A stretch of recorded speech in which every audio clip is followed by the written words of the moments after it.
15일 낮 12시쯤 아산 염치읍의 한 공장에서 불이 났습니다. 강한 불길로 인해 자칫 산불로 번질 뻔했지만 소방당국의 신속한 진화와 방어선 구축으로 추가 피해는 발생하지 않았습니다. 조치원읍 중학교 이전 재배치 후 빈 건물로 남게 된 옛 조치원 중학교 부지가 학생문화와 평생교육 거점 공간으로 탈바꿈될 전망입니다. 천안시가 난임부부 시술 시 지원 횟수를 늘리기로 했습니다. 한방 치료비 지원 대상도 사실혼 부부까지 확대합니다. 시청자 여러분 안녕하십니까? BTV 뉴스 특보입니다. 15일 낮 12시쯤 아산 염치읍의 한 공장에서 불이 났습니다. 공장 안에 있는 스티로폼 등이 타면서 강한 불길로 인해 자칫 산불로 번질 뻔했지만 소방당국의 신속한 진화와 방어선 구축으로 추가 피해는 발생하지 않았습니다. 보도에 김장석 기자입니다. 화마가 덮친 공장에서 연신 연기가 솟아오르고 공장 지붕은 폭삭 내려앉았습니다. 소방차에서는 연신 물을 뿌려댑니다. 15일 낮 12시쯤 아산 염치읍의 한 공장에서 불이 났습니다. 출동 즉시 대응 1단계를 발령한 아산 소방서는 펌프차 등 소방장비 52대와 가용 인력을 총 동원했습니다. 공장 안에 스티로폼과 같은 가연물이 쌓여 있어 강한 불길로 초기 진압에 어려움을 겪기도 했습니다. 다행히 화재는 발생 30분 만에 큰 불길이 잡혔고 인명피해도 발생하지 않았습니다. 공장 내부에 가연물이나 스티로폼이 많아서 초기에 화염이 강해서 화재 진압이 어려웠는데 직원이 청정 태양에서 화재를 진압할 수 있었습니다. 특히 이번 화재는 불이 난 공장과 산이 인접해 있어 자칫 산불로 번질 뻔했습니다. 다행히 전날 비가 내린 데다 산불 진화대 투입으로 방어선이 구축되면서 추가 피해는 발생하지 않았습니다. 화재 진압을 마친 소방당국은 목격자 등의 진술을 토대로 정확한 화재 경위와 피해 규모를 조사할 계획입니다. BTV 뉴스 김장섭입니다. 천안시가 난임부부 시술 시 지원 횟수와 한방 치료비 지원 대상을 확대합니다. 그동안 체외수정 시술의 경우 신선배아는 7회, 동결배아는 5회까지 지원됐지만 올해부터는 신선배아 9회, 동결배아 7회로 늘어납니다. 또 법률혼 부부에 한해 지원했던 한방 난임부부 치료비는 사실혼 부부까지 확대했습니다. 자세한 내용은 보건소 영유아 모성팀으로 문의하면 됩니다. 오는 21일부터 천안 추모공원 화장시설 운영 횟수가 한시적으로 확대됩니다. 천안시 시설관리공단은 최근 코로나19 관련 사망자가 늘어남에 따라 이같이 결정했다고 밝혔습니다. 공단은 화장시설 운영 횟수를 늘리기 위해 특별 연장 근로에 대한 직원들의 사전 동의와 고용노동부 인가를 받았습니다. 아산시가 학생에게 건강하고 안전한 먹거리를 제공하기 위해 친환경 로컬푸드 중심 학교급식 사업을 추진합니다. 이에 따라 시는 올해 관내 유치원과 초중고, 특수학교 142곳, 47,552명을 대상으로 287억 원 규모의 무상급식비와 소규모 조석식 시행학교 식품비 등을 지원할 계획입니다.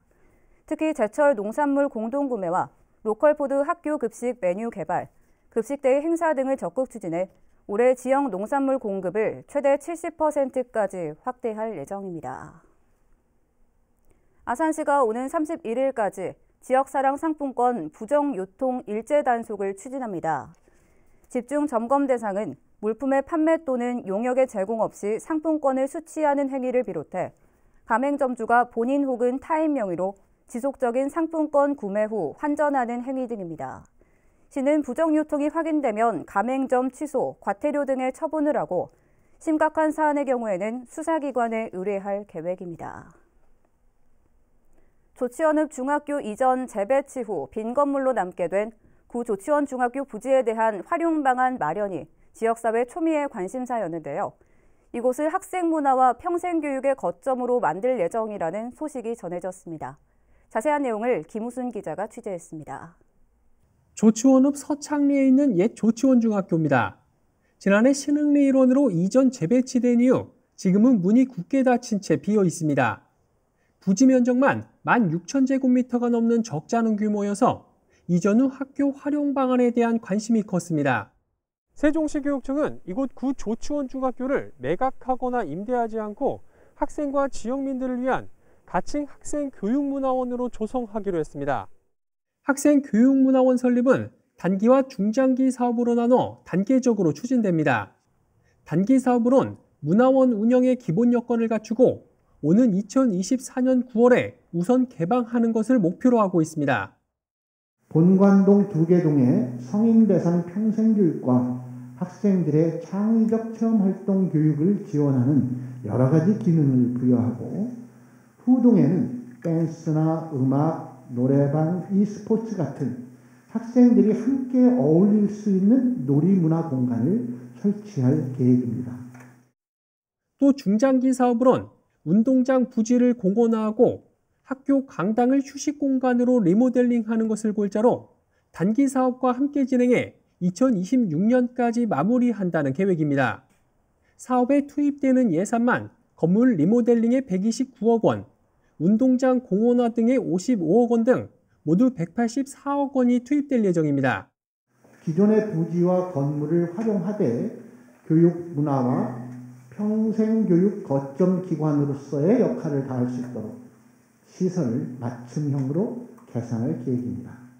한편 현재 읍지역엔 학생교육문화원이, 동지역엔 평생교육원과 창의진로 교육원 설립이 각각 추진 중인 가운데 시교육청은 이들 교육기관 간 기능 조정과 역할 분담을 고민 중이라고 밝혔습니다. BTV 뉴스 김우순입니다. 세종시에서 코로나19 감염 여부를 확인하기 위해 선별진료소를 찾기 전에 시청 누리집에 접속하면 선별진료소 대기 혼잡도를 미리 살펴볼 수 있습니다. 세종시는 그동안 스마트 포털 세종N에서만 제공해온 선별진료소 혼잡도 정보를 지난 11일부터 누리집을 통해서도 제공 중이라고 밝혔습니다. 방법은 시 누리집에 접속해 코로나19 클릭 시 우측 상단에 선별진료소 혼잡도가 노출되는 방식이며 시민들은 한눈에 신속 항원 검사, PCR 검사의 대기 상황을 실시간 확인할 수 있습니다. 한편 세종시는 현재 세종시청과 시보건소 등 2곳에서 선별진료소를 운영 중입니다. 세종시가 올해 상생형 문화거리 사업 대상지로 보람동과 고운동을 선정했습니다. 이에 따라 세종시와 시문화재단은 다음 달부터 선정 대상지 사업 참여 주체인 상인과 주민 등을 대상으로 교육을 실시할 예정이며 전문가 협조 아래 주민들이 지역의 특색을 반영한 거리 조성을 주도할 수 있도록 도울 계획입니다. 한편 이 사업은 일상 속의 문화예술 향유 기회를 확대하고 지역 상권 활성화를 위해 시민과 지역 예술인 상인회가 함께 문화공간을 조성하는 사업으로 지난 2020년부터 추진해 오고 있습니다. 세종시 선거관리위원회가 지난 대통령 선거와 관련해 사전투표 기표소에서 특정 후보자에게 기표한 투표지를 자신의 휴대폰으로 촬영해 SNS에 게시한 A씨를 검찰에 고발했습니다. 이번 고발건은 제20대 대선 투표지 촬영 관련 위반 행위로 세종시 선관위가 고발한 두 번째 사례입니다.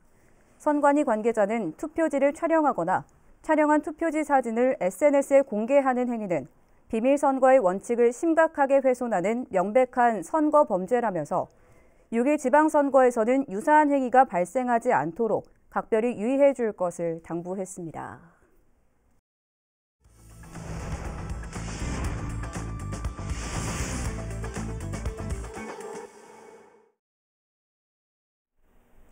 지역 기자들의 시선으로 바라본 우리 동네 이야기 시사콜콜 시간입니다. 오늘은 디트뉴스 류재민 기자와 함께 우리 지역 정치권 소식 알아보도록 하겠습니다. 류재민 기자 나와 있습니까? 네, 국회에 나와 있습니다. 네, 대통령 선거가 끝난 지 얼마 안 돼서 그런지 선거 얘기가 참 많이 나오고 있습니다. 국회 분위기 어떻습니까? 네, 여기 국회야말로 대한민국 정치의 중심 아니겠습니까? 그렇다 보니까 선거 얘기가 계속될 수밖에 없고 대통령직 인수위원회 구성이나 윤석열 정부 초기 내각에 대한 전망이 조금 부풀려 말하면 초단위로 나오고 있는 상황입니다. 네, 아무래도 선거에서 이긴 국민의힘과 또 진 더불어민주당 쪽 이 양당의 분위기가 완전 딴판일 것 같은데 양당 상황 좀 알아보겠습니다.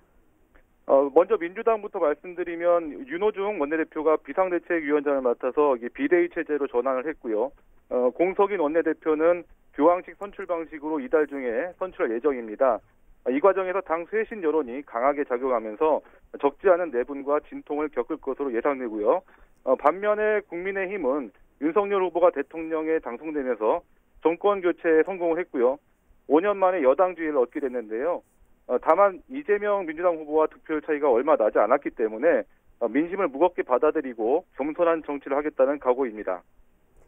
네, 5월 10일에 윤석열 당선이 이제 대통령으로 취임을 하면 새로운 내각이 꾸려질 텐데 우리 지역에서 국회의원이나 정치권 인사 중에서 이 정부에 입각할 만한 분들 계실까요?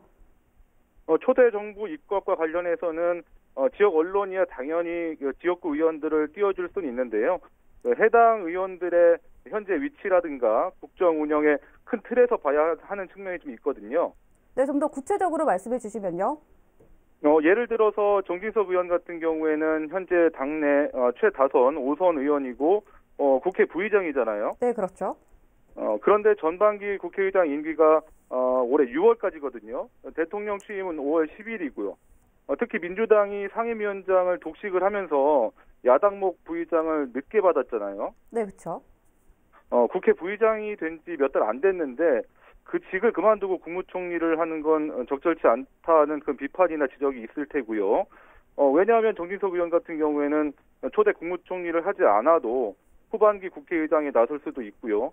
또 2년 뒤에 총선에서 6선에 당선이 되면 국민의힘이 다수당이 되고 22대 국회에서 전반기 국회의장을 할 수 있거든요. 네, 그럼 여러 가지 선택지가 있다는 말씀이십니까? 그렇죠. 어쨌든 개국공신 중 한 명이니까요. 그것도 아니면 대통령 임기가 5년이기 때문에 총리를 할 기회도 얼마든지 열려 있고요. 이명수 의원도 행안부 장관 얘기가 나오고 있는데요. 이분은 6월 지방선거에서 충남도지사 출마를 하려고 준비하는 분이거든요. 그래서 일단 도지사 출마하고 이후에 거치는 선거 이후에 판단할 것으로 보입니다. 또 윤석열 당선인이 지역 안배보다는 일과 전문성을 갖춘 능력주의 인사 방침을 정한 것으로 알려져서 지역 인사들이 얼마나 입각을 할 수 있을지는 좀 지켜봐야 할 것 같습니다. 네, 알겠습니다. 내각 인사 전에 여야 원내대표 선거도 있지 않습니까? 지역 국회의원 중에서 원내 사령탑에 오를 만한 의원들이 있을까요? 네, 이제 여당이 된 국민의힘 같은 경우에는 3선인 김태흠 의원이 물망에 오르고 있습니다. 그 농림부 장관이라든지 충남도지사의 가능성도 좀 있는데 이 부분도 좀 지켜봐야 될 것 같습니다. 네, 장관과 도지사까지 원내대표까지 어떤 걸 선택해야 할지 고민이 많을 것 같습니다. 뭐 이제 행복한 고민이라고 할 수 있겠죠. 김 의원 같은 경우에는 지난번에 원내대표 선거 때 현재 원내대표인 김기현 의원한테 4표 차이로 아깝게 졌거든요. 그래서 정권 교체 이후에 첫 여당 원내사령탑 물론 욕심이 있지 않겠습니까? 네, 그렇겠죠. 하지만 아직까지 그 명확한 입장은 표명하지 않고 있는 상태인데요. 정치권 전문 용어로 이런 거를 간을 본다고 하죠. 지방선거를 앞두고 이 당의 얼개가 어느 정도 짜여진 다음에 향후 행보를 정할 것 같습니다. 네, 그럼 이긴 쪽의 국회의원들은 상황이 이런데 진 쪽인 민주당 어떻습니까? 아까도 잠깐 언급해 드렸는데요. 민주당은 대선 패배 직후에 일찌감치 비대위 체제로 전환을 했습니다. 원내대표 선거는 이달 25일 안쪽으로 할 예정이라고 하는데요. 우리 지역에서는 3선의 박완주 의원이 하마평에 올랐었습니다.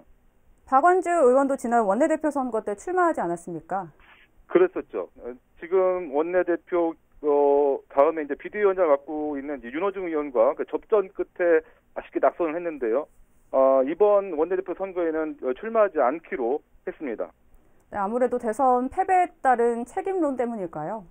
아무래도 그렇게 봐야겠죠. 박완주 의원 같은 경우에도 당 지도부에 속하는 정책위의장을 맡았었거든요. 그래서 박 의원은 지난 14일 페이스북에 이 대선 패배에 무겁게 책임감을 느낀다면서 원내대표 선거 불출마를 선언했습니다. 네, 그럼 시도당 위원장 교체 가능성은 없습니까? 국민의힘은 시도당 위원장 임기가 1년이고요. 민주당은 2년씩입니다. 그래서 여야 모두 조금씩 임기가 좀 남아 있고요. 하지만 지방선거가 이제 한 몇 달 남지 않았기 때문에 교체를 하는 것은 물리적으로 어렵고요. 다만 그 현직 시도당 위원장 중에서 지방선거에 출마를 하겠다 이런 분들이 나오시면은 뭐 일부 조정은 있을 것 같습니다만 아직까지 뭐 큰 변화는 좀 없어 보이고요. 특히 민주당 같은 경우에는 모두 현역 국회의원이 시도당 위원장을 맡고 있기 때문에 이쪽에서는 좀 뭐 지방선거 출마자는 없을 것 같고, 국민의힘 같은 경우에는 이 충남을 뺀 나머지 지역은 다 원외위원장들이거든요. 그래서 지방선거 출마 여부에 따라서 시도당 위원장 교체도 어느 정도 영향이 있을 것으로 보입니다. 네, 어쨌든 6월에 지방선거가 남아있기 때문에 지역 국회의원이나 정치인들의 거취나 행보는 조금 더 지켜봐야 할 것 같습니다. 오늘 말씀 여기까지 듣겠습니다. 지금까지 디츠뉴스 류재민 기자와 함께했습니다. 말씀 감사합니다. 맞습니다.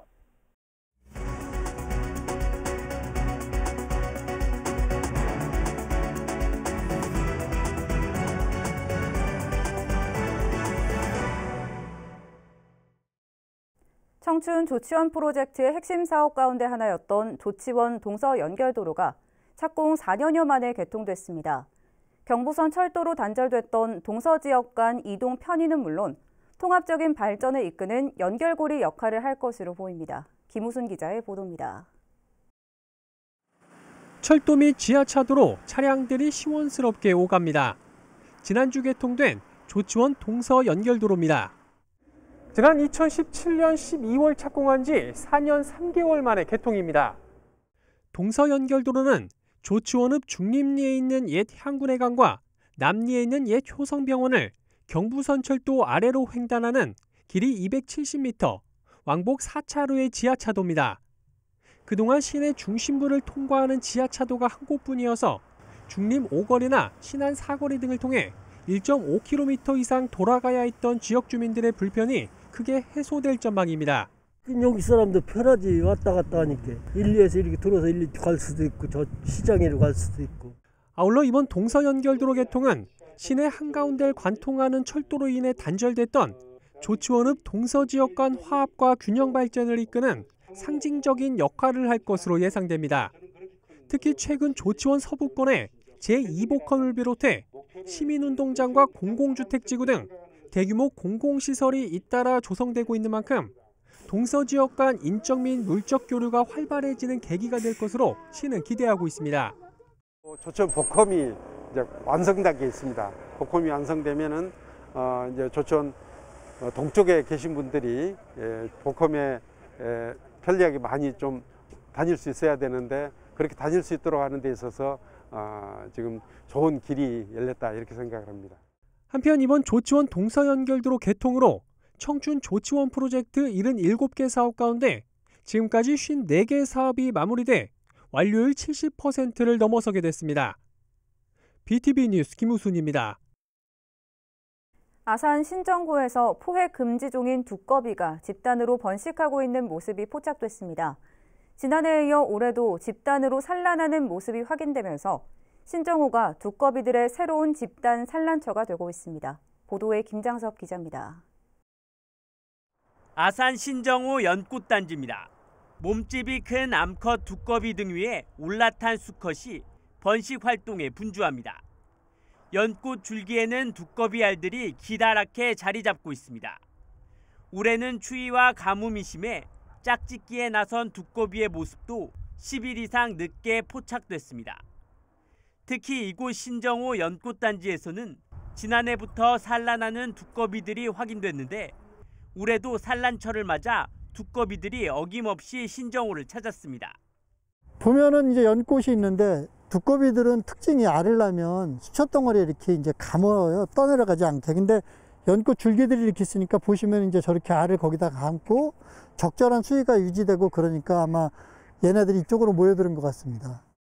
개발로 인해 전국적으로 두꺼비들의 산란처가 계속해서 사라지고 있는 현실에서 신정호가 새로운 두꺼비들의 집단 산란처로 확인된 것은 신정호의 환경적인 가치도 크다는 것을 보여줍니다. 다만 신정호 주변 역시 개발이 가속화되고 있는 만큼 두꺼비들을 보호할 수 있도록 노력이 필요하다는 목소리도 나오고 있습니다. 신정호가 다른 어느 지역보다 두꺼비 개체수가 많기 때문에 생태 보호 지역으로 이렇게 육성되어지게 되고 더 이렇게 알려졌으면 좋겠지 않는가 그런 생각을 해봤습니다. 신정호가 두꺼비들의 집단 산란처로 확인된 만큼 생태계 보전을 위한 방안도 필요해 보입니다. BTV 뉴스 김장섭입니다. 천안시는 일반관리군 재택치료자가 주말과 공휴일에도 처방약을 받을 수 있도록 조제 가능 휴일 지킴이 약국을 기존 16곳에서 30곳으로 확대합니다. 현재 일반관리군 재택치료자는 동네 의료기관에서 전화상담 후 약국에서 조제한 의약품을 지인 등을 통해 전달받을 수 있습니다. 전화상담이나 진료, 병의원 안내 등은 천안시 코로나19 행정안내센터를 이용하면 됩니다. 아산시가 청년들의 창업을 돕기 위한 지원 사업을 추진합니다. 대상은 예비 창업자 또는 3년 이내 창업한 청년으로 청년 창업에 필요한 기계 설비나 장비 구입 등 팀당 최대 1,000만 원까지 지원됩니다. 신청은 다음 달 15일까지로 아산시청 사회적 경제과 청년행복팀으로 문의하면 됩니다. 이상으로 BTV 뉴스 특보를 마칩니다. 시청해주신 여러분 고맙습니다.